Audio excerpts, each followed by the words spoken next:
চলো আজকে একটা ঝটপট ইউনিক একটা রেসিপি তোমাদের সঙ্গে শেয়ার করা যাক। এটা হলো কই মাছের ভাপা। তো কই মাছের ভাপা বানানোর জন্য লাগবে কাঁচা লঙ্কা, 2 রকম সর্ষে, পোস্ত আর কাজু বাদাম। তো এটা খুব ভালোভাবে মিক্সিতে আমি পেস্ট করে নেবো, একটা স্মুথ পেস্ট হবে। তো সেটা দেখে নাও।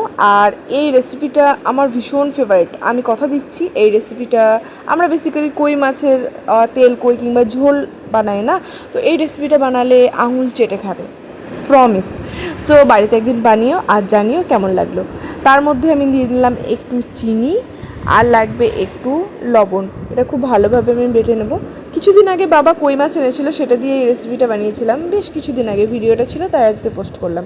তবে জানো, রেসিপিটা কমপ্লিট হওয়ার পরে আমি এত এক্সাইটেড ছিলাম, সবাইকে দিয়ে দিয়েছি, কোনো ভিডিওই নিতে পারিনি। তবে তোমরা একবার বাড়িতে বানিয়ে দেখো, খুব ভালো লাগবে।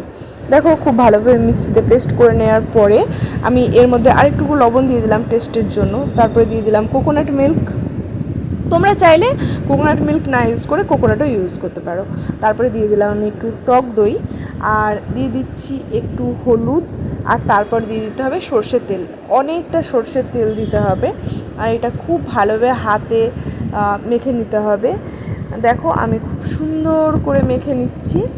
আর এটা না শুধুমাত্র কই মাছ নয়, তোমরা ভেটকি মাছ, কাতলা মাছ এটা দিয়েও বানাতে পারো, অনেক মাছ দিয়ে বানানো যায়, বিশেষ করে একটু বড় মাছ দিয়ে বানালে বেশি ভালো লাগবে। তো তারপরে আমি কই মাছগুলো দিয়ে দিয়েছি। আর কই মাছের সাইজগুলো তো দেখতেই পাচ্ছ, দারুণ, একদম পাকা কই, দেশি কই আছে এটা। এটা আমি বেশ কিছুক্ষণ ম্যারিনেট করে রেখেছিলাম, প্রায় 15 থেকে 20 মিনিট মতো এরকমভাবে রেখে দিয়েছিলাম।